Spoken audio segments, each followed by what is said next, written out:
I'm here, but I don't see myself. I see you, Presidente. I don't see my little icon. I don't see the other people either.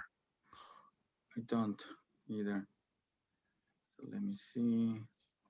Standard. Okay, I see Saskia. Hi, Saskia. Hi, good afternoon. I can see you and hear I can you. see you, Saskia. Hello, how are you? Fine, thanks. Saskia, how do you pronounce your last name? Caruzzi or Carusi? Carusi. Carusi, okay. Thanks. Thank you all for doing this. So we just waiting for Ambassador Rina. I'm on, but I haven't been told to turn on my video. I'm happy to do that if it's time. It is time now. Thank you, Donna. Here.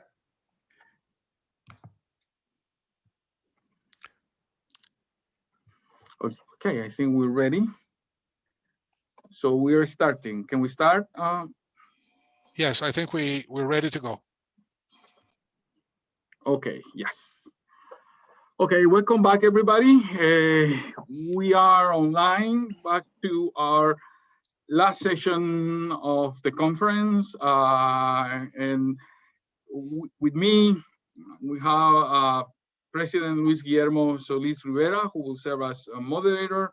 Also, Saskia Caruzzi from the United Nations Office for Disaster Risk Reduction, and Dana Rinag, Florida International University Board of Trustees member. Let me introduce President Solis, although he doesn't need any presentation.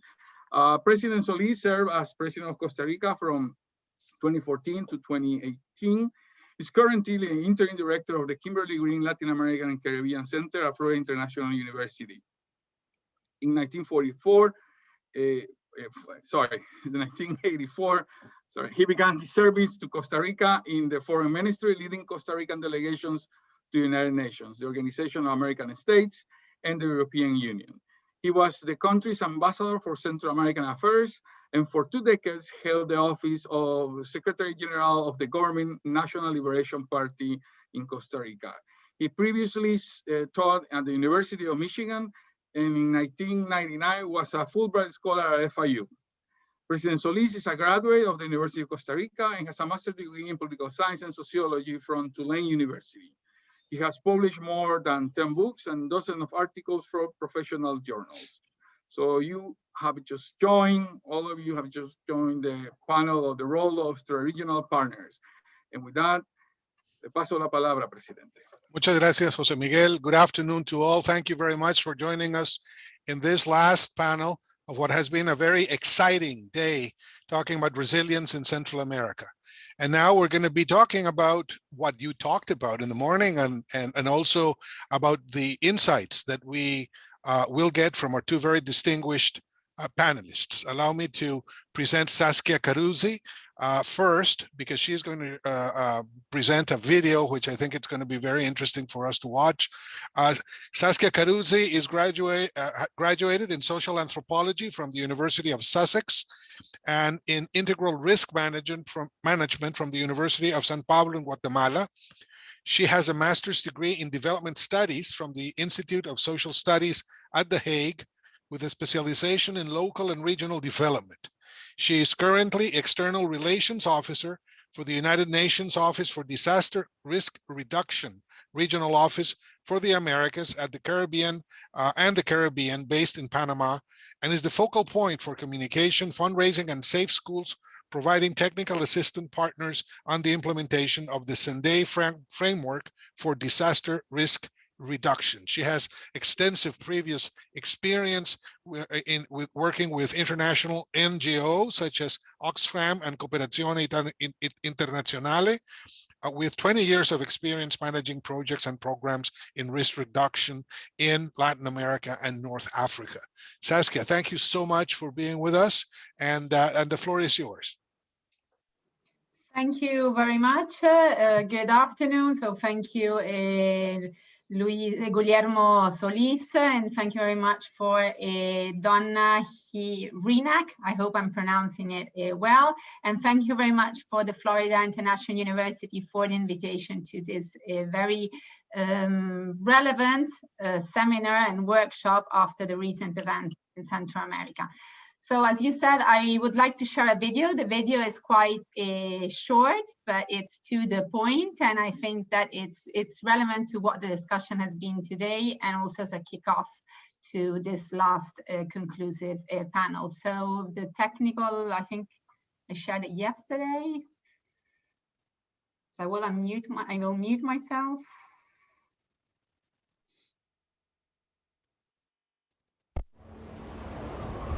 You've seen me in the news. I cost you hundreds of billions of dollars each year. I destroy lives. Sometimes forever.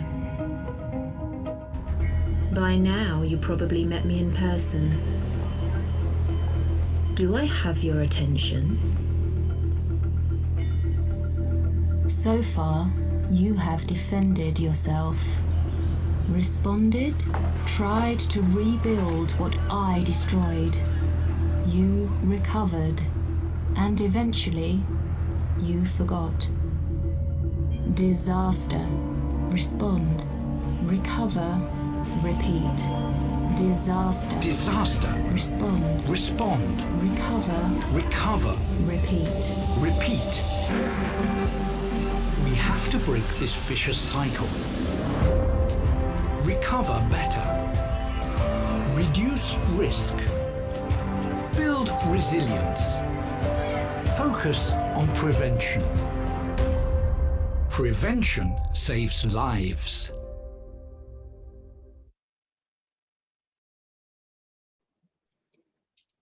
Yes, so it's a short video. It's a little bit more than 1 minute, but it actually shows the example of how we need to break the cycle. And this is actually what's happening in Central America and what you've been discussing up to now.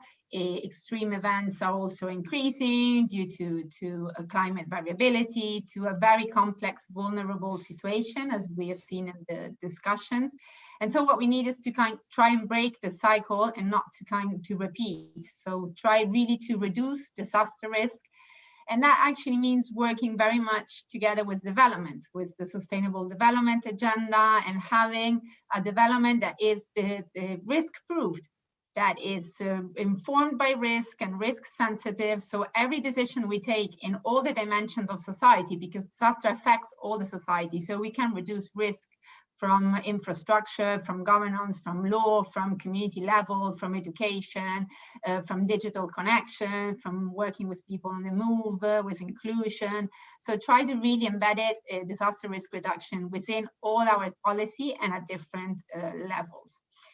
And also I would like, as a initial remark, get to a point about the use of the concept of natural disaster, because I heard it mentioning before, and we will never get tired of stressing it from our office. We've been doing a lot of campaigning and advocacy in the last year on trying to not use the concept natural disaster, because words and concept have power, actually then drive actions, drive change, or in this case, inaction. If we define a disaster as natural, then it implies that there's nothing we can do because it's simply nature. We know that nature is the one that has the hazards or the phenomenon or the threats, depending on how you want to call it and from what region. That's a natural dimension, but all the rest is not natural. If we are exposed to that hazard, if we live and build near a river that floods, if we build infrastructure near a coastline where there's a high tsunami threat, if we have villages around volcanoes, we are actually creating that exposure to that hazard. And all the dimensions of vulnerability that we have, I was not able to join all of the discussion today. I joined the last hour, which was really interesting. All the dimensions that were discussed, which are related to vulnerability, is something that we have control. It's not something that is natural. So we can try and work and do efforts to reduce those vulnerability, improve governance. Governance was mentioned very much as a key dimension, and we also always stress that good governance is key to reducing risk.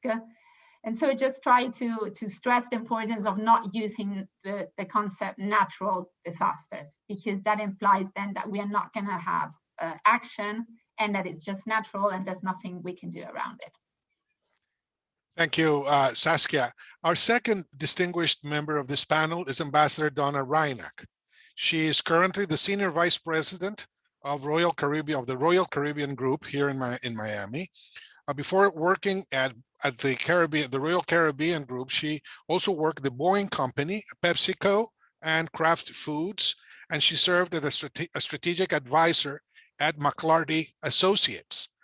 But before entering the private sector, Ambassador Donna Reinach was a career officer in the U.S. Foreign Service with assignments in Latin America and Eastern Europe. She served as U.S. Ambassador to Brazil, Venezuela, Bolivia, and the Dominican Republic, and she was also Deputy Assistant Secretary at the State Department. She is a member of the boards of Atlatin Global Education, the Inter-American Dialogue, and she serves in the Board of Trustees of our own Florida International University. Ambassador Reinach is a graduate of Michigan State University and also attended the George Washington University and the University of Notre Dame School of Law. Thank you very much, Ambassador Reinach. I don't know if you, I think I will continue calling you Ambassador Reinach, if you don't mind, although I know that you would prefer to be Donna but having you here on your official capacity, I think I will continue calling you Ambassador Reinach, if that's all right. Absolutely. Although I usually say that ambassadors for a much older woman, but okay. Thank you, ma'am. Well, allow me to begin this conversation, because this is going to be more a conversation than anything else.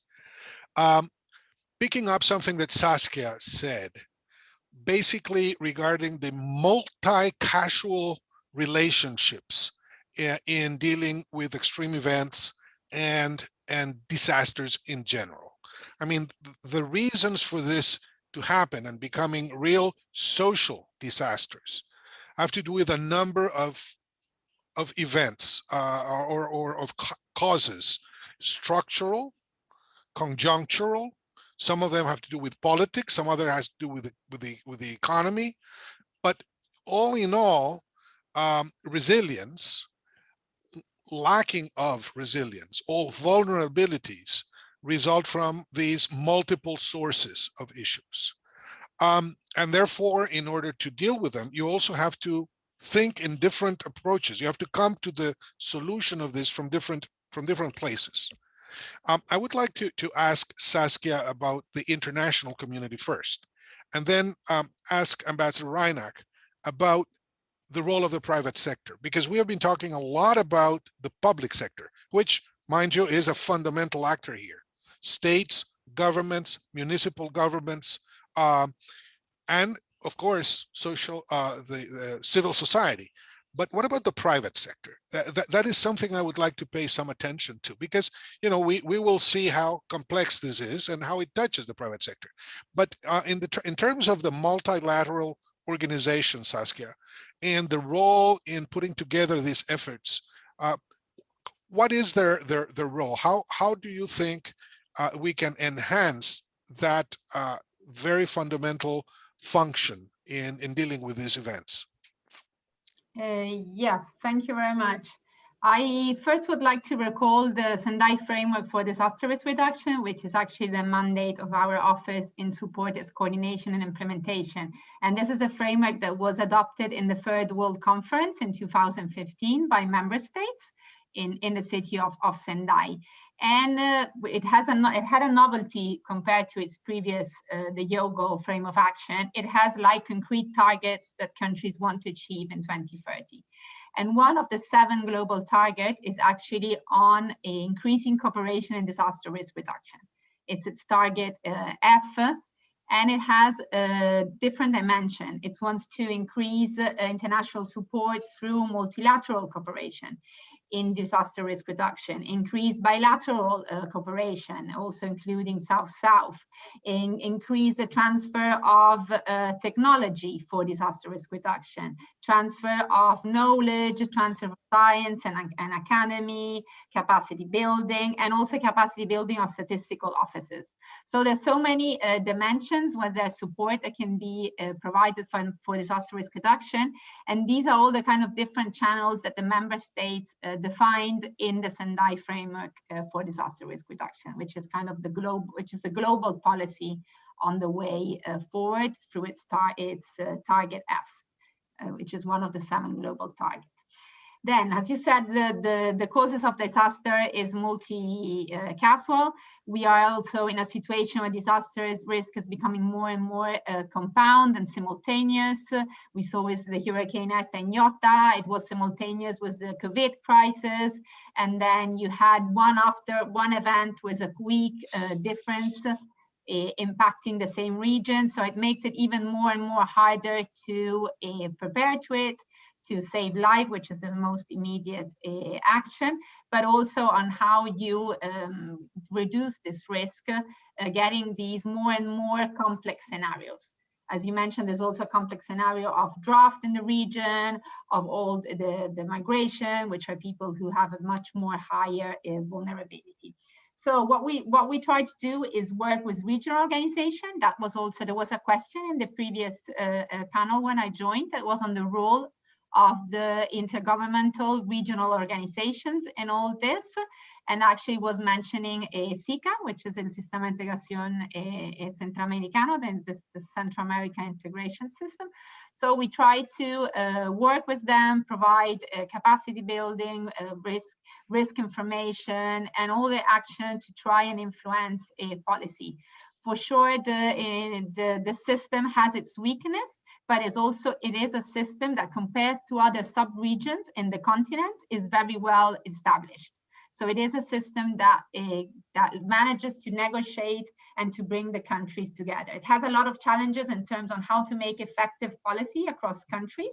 Countries keep having their policy quite on their own, let's say, but it is a solid system. And it's a system that has been trying to, after Hurricane Mitch, I think Hurricane Mitch was the most extreme event compared then to Eta and Iota, and that was more than 20 years ago. So after Hurricane Mitch came to the region, the Central American, as a bloc, as countries, because at the end it's small countries who have different development situation, different realities, but they are exposed to the same kind of hazards. They tried to improve all their policies. SEPRENAC got much stronger during the years. There is a Central American policy for disaster risk reduction or integral risk management, which is the word that is most used in Central America. So from the UN has been trying to support all these definition of policies, of plans, and trying to get away from a focus of only response.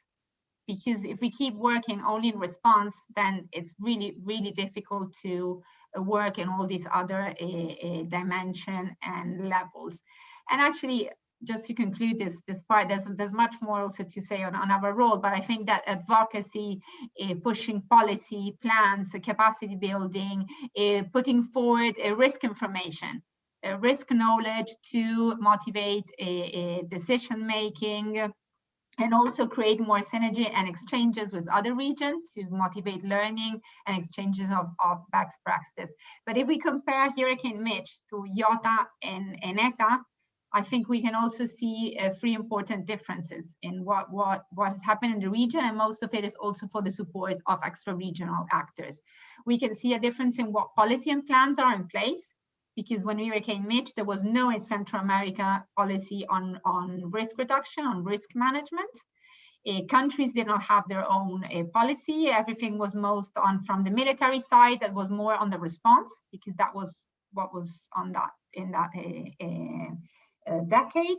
Well, communications were not the same. We didn't have internet. We didn't have the phone. So communities were totally isolated. And now, yes, it was much, much quicker to know who had a necessity and where to go. And the response capacity really improved. If you compare the death numbers between the Mitch and ETA and IOTA, there's a very much reduction in the losses of lives. But the losses of economic assets and of the vulnerability had increased. So that being the case, Ambassador Reineck, what's the role for the private sector? And I'm thinking in the bigger role, not only social business responsibility, you know, and painting schools, but a more direct involvement. Do you think that this is possible, that we can explore that possibility? Well, thank you, Presidente. And first of all, I'm totally opposed to painting schools from the private sector unless you happen to be a paint company and know something about how to paint schools. Just let me say before I answer the question, and I will answer the question, that when Presidente Solis and I first spoke about the possibility of my joining this panel, I said I was totally the wrong person to be part of it. I'm not an expert in resilience, except as, you know, the mother of what were formerly teenagers. I don't have, in my Central American experience was many years ago. And I didn't think that I had much to contribute. And a few things have happened over the last week, and including up till this morning when I was able to listen in on part of Professor Sarmiento's presentation, that made me really want to be part of this conversation. And both from my public experience and the private experience. First of all, you know, we're talking about Central America, and I understand that, and there are special vulnerabilities, but these are not problems that are only relevant for the sub-region, right?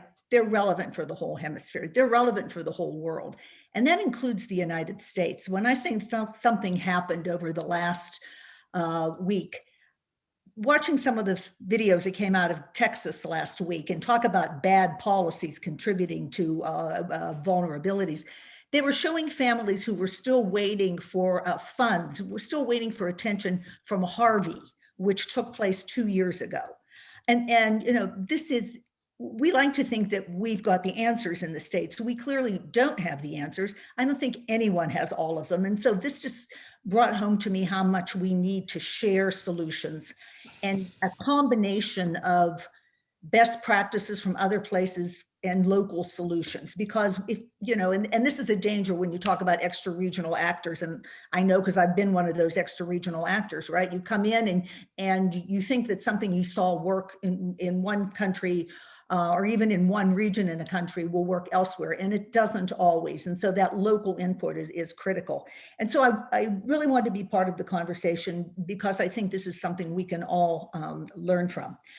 I do think there's a role for the private sector, and it's somewhat tied to the ESG agenda if you define the ESG agenda broadly, so that it's environment, it's social, and it's governance, and that you play on your strengths, if you will. You stay in your lane.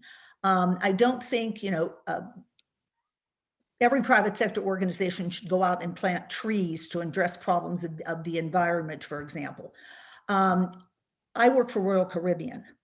Our world is the oceans. If anything happens to the oceans, we don't have a business. So we have a vested interest in that, and we have special knowledge and expertise about the oceans. We should stay in our lane and focus on that.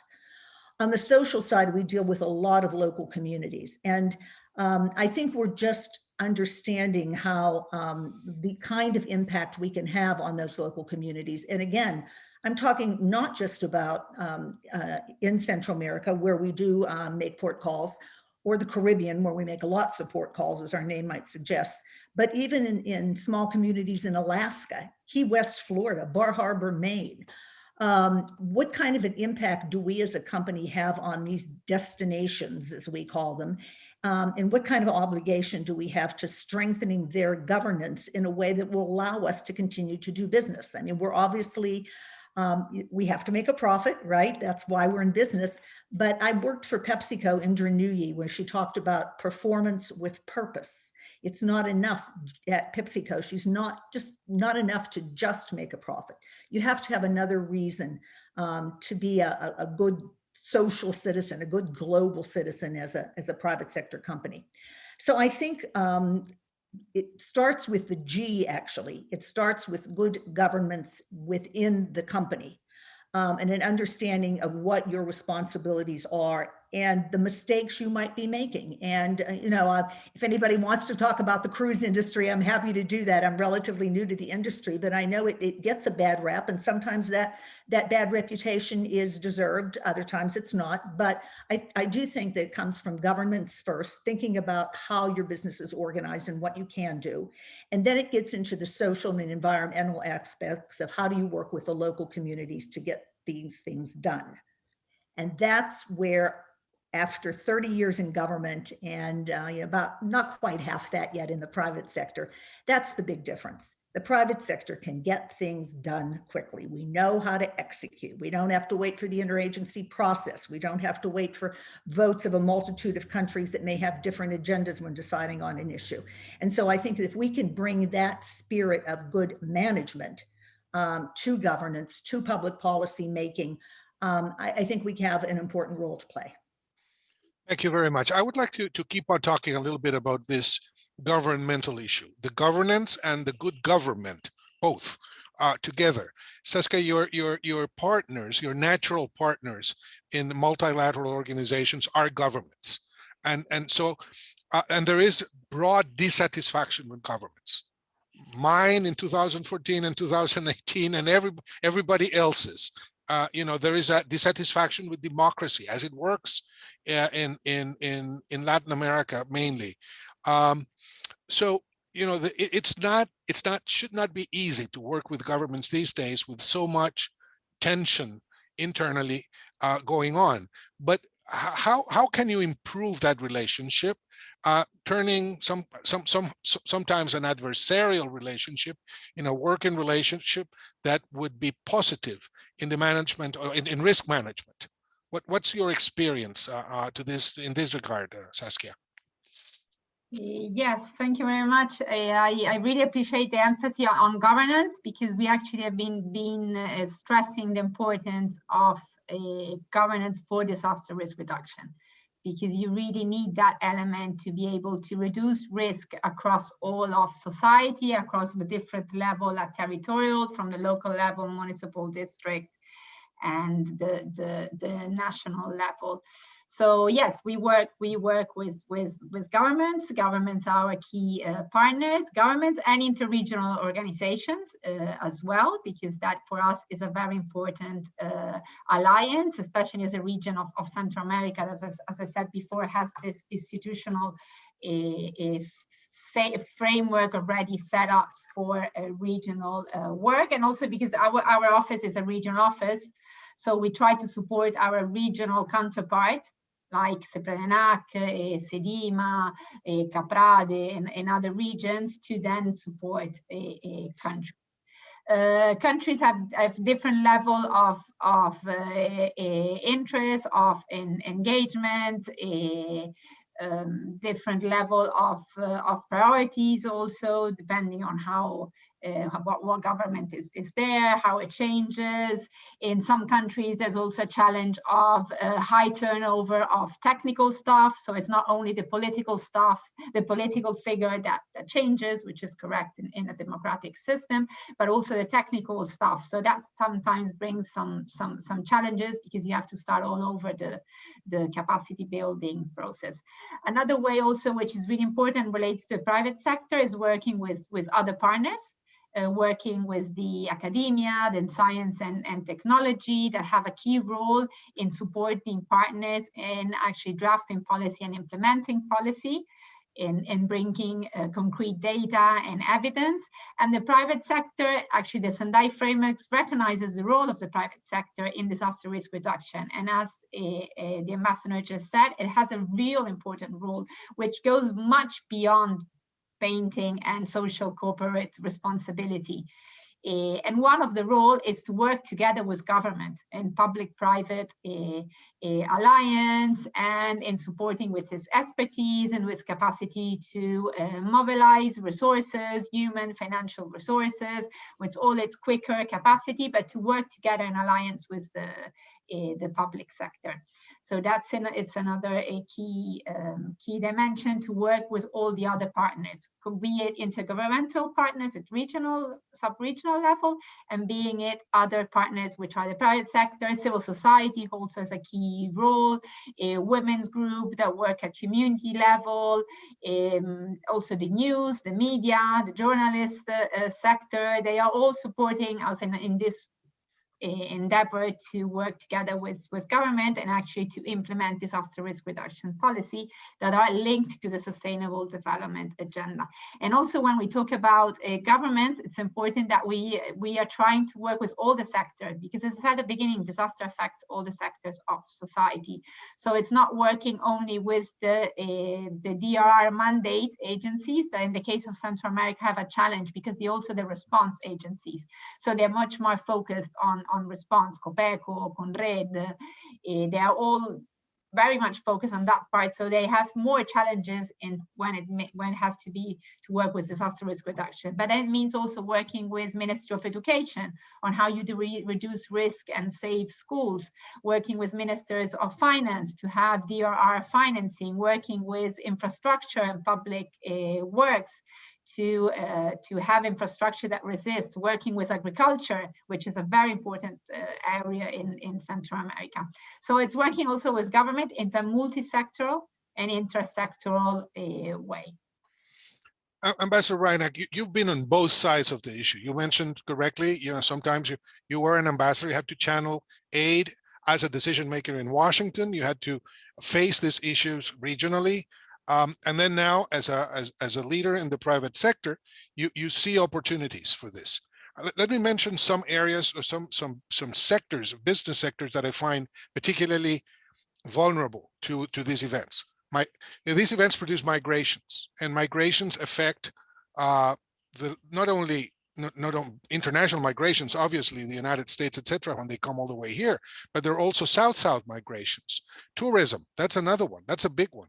And then, of course, all the other sectors within countries that may have serious problems when these events hit. For example, telecommunications, for example, the infrastructure businesses, and all of this. Can you think of innovative ways in which the private sector can engage so that in fact, it can become a partner in what Saskia, correctly talked about, alliances, in the framing, in a new way of framing disaster management and the improvement, the betterment of the conditions of these countries in Latin America, but throughout the world before these events? Yeah, so I mean, as Saskia was saying, it really has to be a whole of society approach.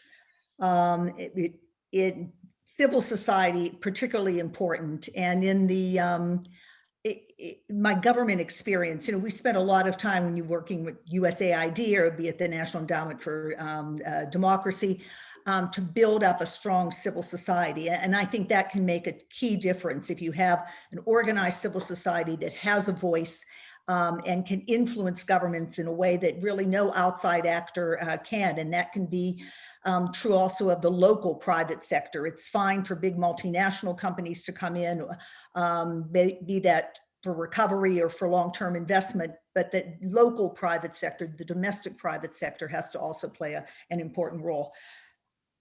On tourism in particular. So a lot of the Caribbean economies, in some cases, depend on tourism for 80% of their GDP. Tourism has basically been shut down since last March, thanks to the pandemic. It's been slowly building back up. I'll tell you, we have not been operating since last March, and we're a big contributor to those economies in some of the countries.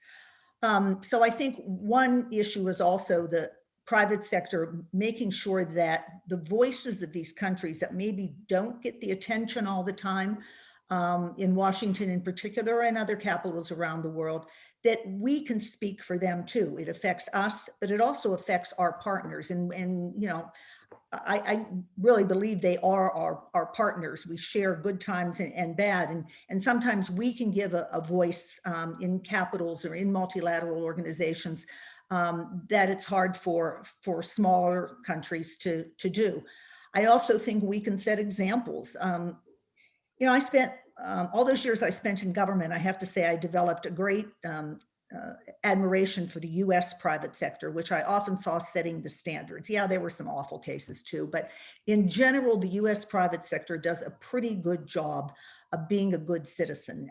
It's certainly during the time I was in government. And so I think setting an example and reaching out to private sector partners who can be our customers or can be our suppliers in those countries and making sure that we're all collaborating. We talk about the education, and really this all starts with education in many ways. I mean, obviously, yes, the Ministry of Education, education authorities have to be part of the solution, but it starts with education of society, I think. You know, you educate to build civil society, you educate to build a responsible private sector, you educate to build leaders that will be responsive to the needs of their people. And so we so often get back to education in the region whenever we talk about any issues. And I think this is just one other example. And one way I think the private sector can contribute without saying, well, we need 20 years of a good, strong education system and that will change things, is to participate in government. Private sector skills in government, you know, people joke about a revolving door between government and the private sector. I believe in the revolving door. I think there are skills from government that can be useful in the private sector. And I think private sector skills, particularly in execution, can be very helpful in government. So, you know, don't be afraid of government. Consider it part of your responsibility as a leader. Saskia, this morning, there were a couple of things that were said that I would like to run through you. One is the fact that there is a direct relationship between resilience and governance. You've already mentioned that in your introductory remarks. And the other one is that risk is a social construction. In other words, that it as Ambassador Reinach has said, and you yourself has said, this needs to be approached integrally. It requires a holistic approach.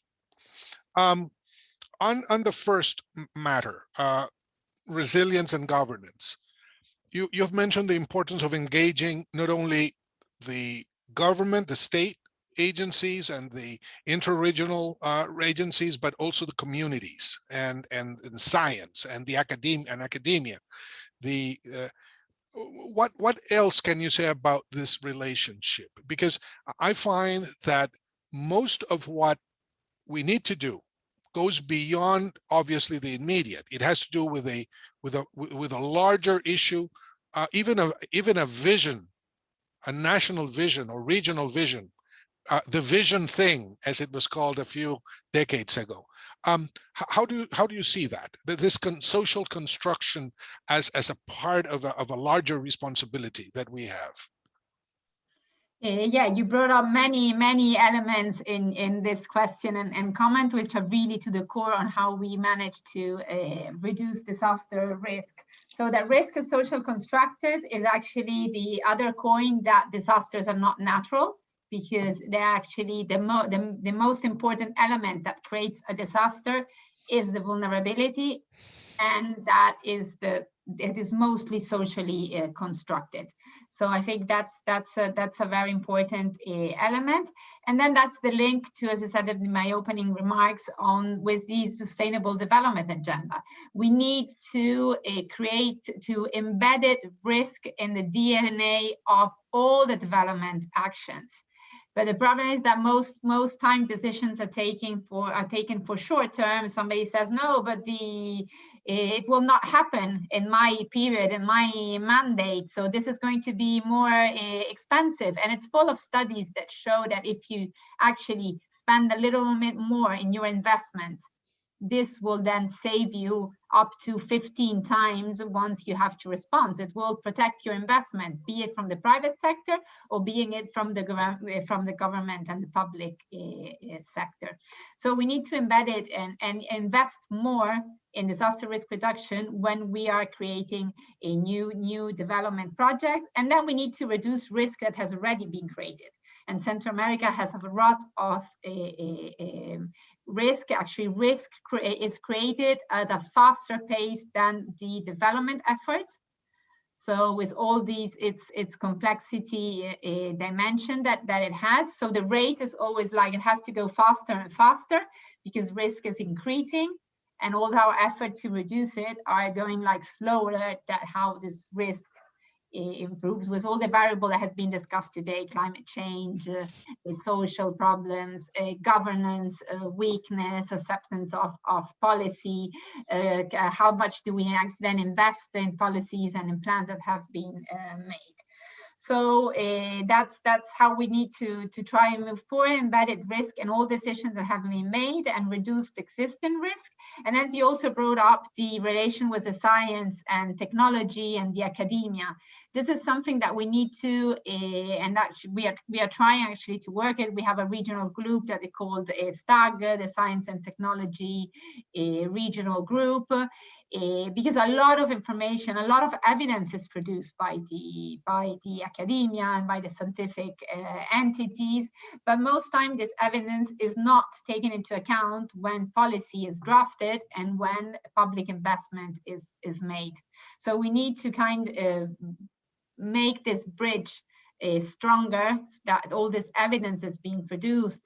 There's a lot of scenarios. I was reading a paper the other day on scenarios on extreme events, actually, and it was related to today on new models and new frameworks, but then these are not taken into account when governments decide public policy. So that has to be strengthened, and relation can be very beneficial between both of them, because what the academia produces and the scientific community then can be actually tested and piloted through real development disaster risk reduction entities. And the private sector, I'm really happy the private sector is part of this conversation, and it's been recognized such as important in this panel and the conclusion remarks of this event, because we are always pushing. One of the message is that on average, more than 70% of investment in a country is from the private sector. It's an approximate, it's an average data, but this means that if resilience and disaster risk reduction is not embedded also in that investment, then we are also supporting this creation of risk through time. So that's a message, and the US actually works a lot on that. There's this other network which is called the RISE, which is the private sector network for resilient societies.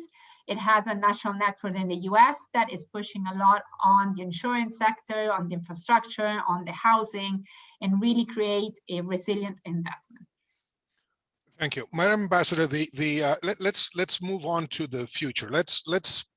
You've been around as a business leader and also as a public servant for a long time. You can have that possibility to look forward. This morning, there were a number of things that were mentioned regarding technology, information technology, communications, again, science and technology. Your previous experience, including working in a highly technological industry as Boeing and the aviation sector. What's the role that technology, you mentioned education, but interestingly enough, you're one of the first ones who mentioned education throughout the day. It was not mentioned before. And that brings out, of course, being a teacher, I'm very appreciative of this, the role that we have in preparing the human talent necessary to deal with this highly specialized, sometimes highly specialized technologies to deal with this phenomenon. But thinking ahead, what do you make of the use of these new tools that we have in dealing with these issues? Yes, so as Saskia says, there is already a lot of data available. The science has been working on this.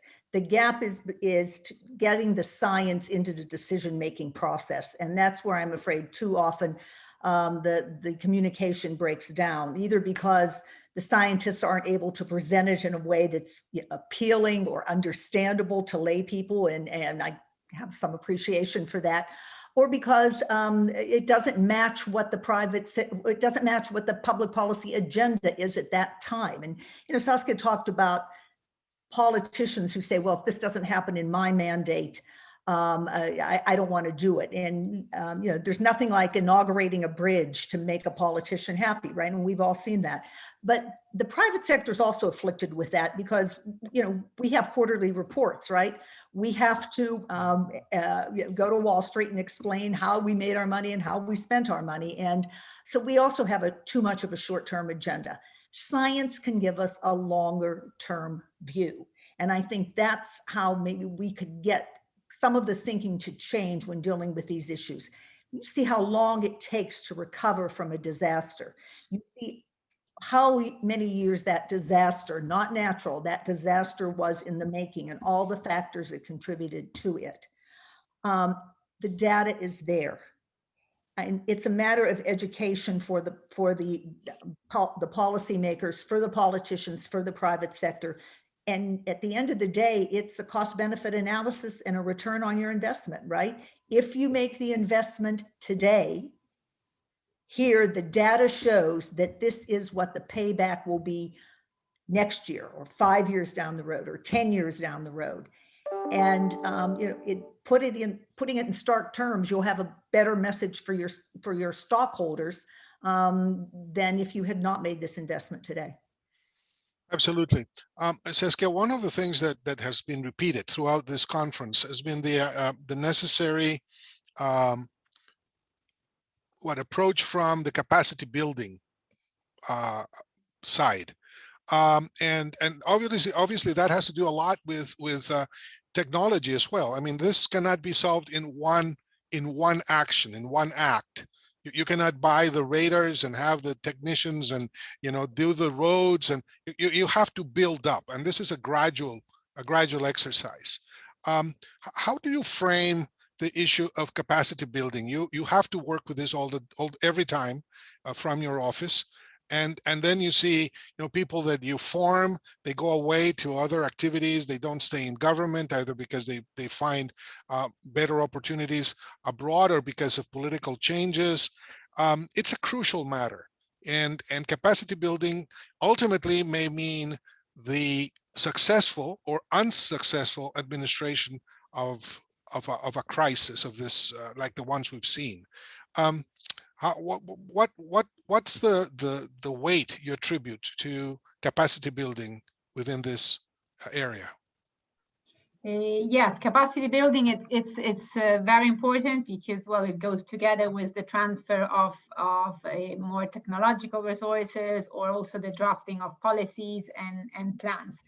Well, we try to do capacity building at different levels of government. So from the local level, at municipal level, actually yesterday morning, the Making City Resilient Initiative 2030 was launched, and that is an initiative to give technical assistance and capacity building to the municipality and governments from big city to smaller cities. Work then with the national level and the regional level. The regional level, as I want to stress it again, it has then a role in following up with government. And then, yeah, there's a challenge that people go away, they move. That happens in all the organizations. So the importance of having a good tools available to go together with this capacity building, things that you can replicate, things that you can scale up that have been working. I think that is important. We also try to do a lot of access between English and Spanish, because it's a Spanish-speaking region with a lot of tools and a lot of good practices for capacity building that are available in English. So we try to bridge that by making things accessible in Spanish and making also some adaptation to make it more relevant and more contextual. So, and there's some things working. And now that the COVID, we are all online, maybe we would have had this forum in person, but now it is all shifted. I think most of us are in our houses, having a conversation all day long, and that opens all the way to e-learning, to e-capacity building, to things that are not in the moment live, but then can stay available in all dimensions through this digital and new way of communicating. Also brings new ways of capacity building. So we're trying to adapt and have more and more tools that can support that. And also the capacity building important in this region is also the South-South cooperation, the cooperation between countries, what has worked and what some region can work in another one. Central America, also there's a lot of, Costa Rica is a country that gives a lot of capacity building and also shows good practices to other countries because they're things that they've been managed to improve and work in a different way. So we also try to create this knowledge sharing and the sharing of good practice among countries themselves. Ambassador, I've been tracking the use of certain words throughout the day, and there are a number of them that have been very that have been highlighted. Innovation, cooperation, integration. These they have been commonly used throughout the day. But there are two that have also been used that sometimes create some itching in the private sector. One's regulation, and the other one is planification or planning. Yet I know that you do a lot of both, that you need regulations because this is the way you ensure that your investments can be secured and that you do a lot of planning. Without planning, it is very difficult to move forward. Now, these events are complicated because I remember I had to deal with the first hurricane that hit Costa Rica directly back in my administration. And we had foreseen many things, but that was one we did not see coming, although it was there as a theoretical issue. Okay, same thing can be said about the pandemic. I mean, the size of this thing, we knew it was coming, we knew it was possible, but the impact and the consequences of it were very difficult to plan. I remember in my case, there was a school that we had taken away from near a river in an indigenous region of Costa Rica. We took it out of where it was. We built it in a completely different place where we thought the river would never come. And during the tropical storm, it was, destroyed by the river. It's just too big. It was a monstrous flooding. So how to deal with this, with the planning, with regulations, so that they become useful for human betterment? Let me talk about regulation first. And there is a natural tendency among the private sector to want a hands-off approach from government, but you're right that doesn't work. We benefit well from regulation, especially if you think you're a good actor, because not everyone in your sector is necessarily going to be a good actor, and you want to make sure that they're living up to the same standards you are. So yeah, regulation is important. It keeps us all honest. And it makes us all understand, I think, how we are part of society and how our actions can have unintended consequences. And we need to be on the lookout for that. The best regulations are ones that are developed in consultation with the people who are going to be regulated, to make sure they are realistic, to make sure that that the bodies that are going to be regulated don't spend all of their time fighting against those regulations and trying to get them overturned instead of trying to implement them in the most positive way possible. The dialogue between the regulators and the private sector is really important. And that's, it's sort of the way we hold our trustees meetings at FIU too, right? There's sunshine meetings. They're open. The public can come in and make comments. And that's the kind of consultation process I'm talking about, not some back room, conversations, but open dialogue about how these regulations can best work to achieve the goals of society and to let the private sector operate in a way that makes them a successful business also. You can't plan for everything, right? I mean, no matter how much you plan, I'll give you another example. I'm on a board of a for-profit higher education organization. We had a medical school in Dominica that got wiped out by one of the hurricanes recently. So that campus was moved to Barbados. We built new facilities, including housing for students and faculty. And then a year later, all those students and faculty had to be evacuated to the US because, of course, COVID struck and people couldn't travel. So, how do you, plan that your investment will then be, in effect, the usefulness will be put on hold for a year.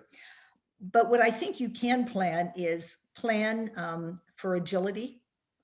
Know that you're going to have to respond to unexpected developments, and make sure that you're not so set in the way you do things and the plans that you have that you can't adapt when the circumstances demand it. And circumstances demand it all the time anymore. And when you look around the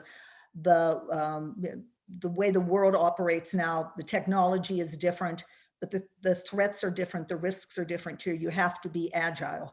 And then I think you have to just, devote some energy to looking at your planning process and saying, how does this work for me? How does this work for my partners? How does this work for my customers or my suppliers? Don't just plan because you have to do a long range business plan, 5 years, throw the numbers up on the screen and everybody's happy, but really think about how that plan is going to impact the broad range of stakeholders. Thank you very much. I think we have just a few more minutes for closing remarks, and both of you. So Saskia, I saw that you were nodding as Ambassador Reinach was talking about this planning and regulations, but please go ahead and give us your perspective and some, unfortunately, closing remarks, because we're approaching now the time to end our conversation. Yes, thank you very much. Yeah, the conversation is really interesting. Yeah, the planning and regulation is very important, even if it's even more challenging, because we, as I said at the beginning, we have all these complex events, more and more compound. The Sendai framework kept talking about biological hazard because there was a pressure to put that in the negotiation due to what we had learned from Ebola and SARS, but nobody was really putting emphasis to biological hazard. And last year, well, even 2 years, in 19, COVID came. So as example, as the ambassador said, everything moved to Barbados, and nobody was foreseeing this type of crisis. So we need to plan as much as possible for complex scenario, and that's where the academia can have a role in supporting these understanding of what scenarios can actually come forward. But then we also need to be flexible, agile, and resilience. Resilience, actually, if we look at the definition of resilience, it's the capacity to go back to the previous state or even better after the impact of an event. So that's actually the word comes from engineering, from psychology, some decades ago, because we are resilient personally when we have to face a tragic loss, for example, emotionally and psychology. A building is resilient when its capacity is to absorb shocks, so for example, earthquake movement. So the real resilience, it means that the capacity to respond in an agile way to protect life, to protect assets. Then as my concluding remarks, we have been talking a lot about governance, but we've also been talking a lot about systemic risk. This came out in 2019, a global assessment report, which is kind of our flagship report globally on the status of disaster risk worldwide.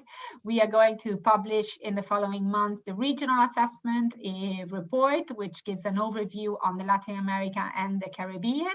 And something that we're bringing more and more forward is this concept of systemic risk, where risks are interconnected, but not in a linear way, much and more complex, as we can see also with COVID. COVID started as a health crisis, but it had a huge impact, for example, on education. And what is the relation between health and education? So risk, we need to see it in a more and more integral way, in a systemic way, to try to understand all its different dimensions, and then be able to actually have a development that is risk sensitive. So I invite you all to look forward to the regional assessment report when it comes out. We shall look for it, undoubtedly. Ambassador Reinach, your turn. The floor is yours. Well, this conversation has reinforced a couple of the ideas I came in with: the need for collaboration, the need for sharing best practices, and the role that the private sector really can play in addressing these the vulnerabilities that exist, and ensuring that we don't just respond, because I think we respond really well, but we help in that long-term recovery. I looked up the definition of resilience too, and it said something about that you recover in a way that does not compromise your long-term development. And I think that that's the approach we have to take. How are we, if we want to continue to do business in these locations, how are we ensuring that their development is progressing? How are we ensuring that they're getting to be better places for people to live, and where people will, you mentioned migration, where people will want to live, so that we can all benefit from their hard work and our hard work in a collaboration. Well, thank you so much, Ambassador Reinach, dear Saskia Caruzzi. Saskia is the External Relations Officer for the United Nations Office for Disaster Risk Reduction, Regional Office for the Americas and the Caribbean in Panama. And Ambassador Donald Reinach is the Senior Vice President of the Royal Caribbean Group and a member of the Florida International University's Board of Trustees, former Ambassador of the United States and former Deputy Assistant Secretary of the State Department. Thank you both, and thank you all for joining us in this exciting day, which has been a very interesting event. I thank everybody who has made it possible. And without further ado, Jose Miguel, I send the word back to you. Thank you again for being with us today. Thank you, President Solis. Thank you, Saskia Caruzzi. Thank you, Ambassador Dana Reinach. This has been a wonderful conference, and I believe a productive day, a great panel. Central America needs all the help it can get, and our purpose at LAC and at FIU has been to foster the evidence-based discussion on vulnerabilities and risk in the region. We expect this has been constructive for public officials, civil society, and anyone concerned about the future of Central America. I just want to, on behalf of the Kimberly Green Latin American and Caribbean Center, the Stephen J. Green School for International Public Affairs, the Stream Events Institute, and the Jack D. Gordon Institute for Public Policy, just want to thank all the participants throughout the day, the panelists, the technical team, and you, the public who have remained with us throughout the day. We will be posting the videos of each panel in the next week or so in our website, www.lac.fiu.edu. And with this, again, I thank you all and I wish you remain healthy and safe. Good night. Thank you. Thank you.